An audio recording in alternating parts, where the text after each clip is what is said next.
Will you stop with that camera already, Freddie? This guy's nuts.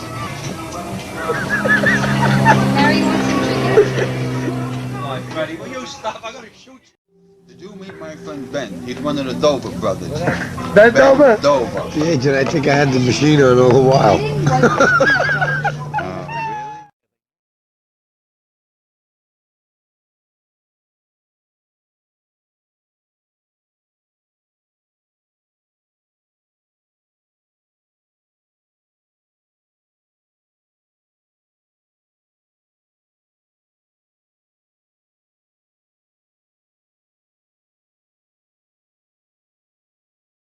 In New York today, a federal judge handed out 100-year jail terms for 7 men who made up a kind of board of directors that coordinated the loan sharking, drug trafficking, and other illegal activities of New York's mafia crime families. In imposing the prison terms, as well as heavy fines and court costs, Judge Richard Owen said the men had spent their lives terrorizing the country for financial gain.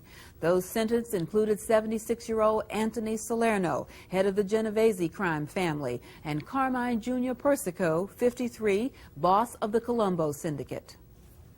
Everyone agrees that the past few years have been bad news for the mob. In Boston, for example, the Angiulo case, which took most of a decade to develop, convicted the entire leadership of one organized crime family in 1986. In Philadelphia, Nicodemo Scarfo and 16 associates were convicted on similar charges in 1988. And in New York, the same Tony Ducks Corello, who once took the Fifth Amendment on Capitol Hill, received a 100-year prison sentence in 1987 for being a member of the so-called Mafia Commission.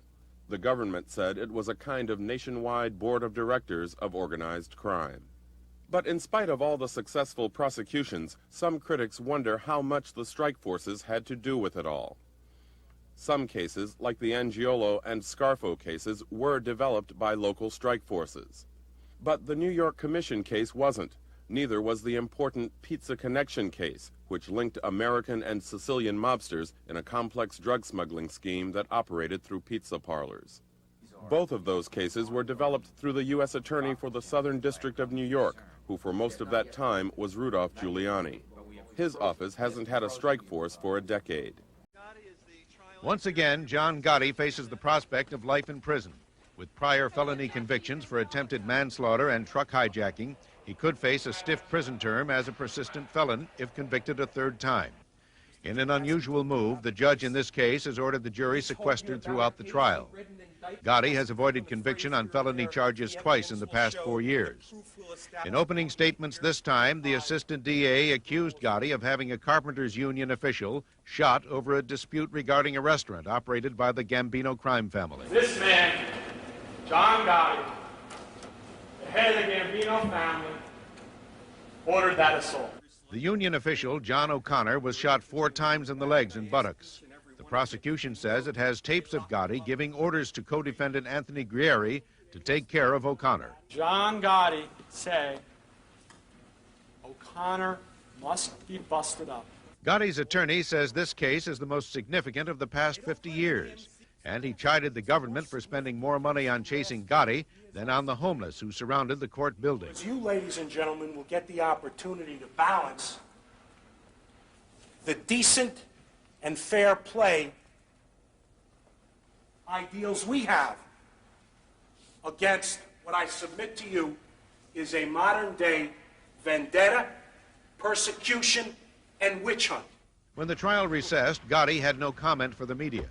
But his attorney amplified on his opening statements. I think John Gotti has been the most noteworthy figure in the last 50 years. And that's why, and I think he, because of the vendetta and because of the cases we've had, it's put the American system on trial. The trial resumes on Monday morning. The first testimony will come from Vinny the Fish Cafaro, a former underworld figure who's now testifying on behalf of the prosecution. Normally, a trial of this nature would last 5 to 6 weeks, but the judge in this case promises no more than 3 weeks. He has scheduled 6-day-a-week trial sessions. Brian Madden for CNN in New York.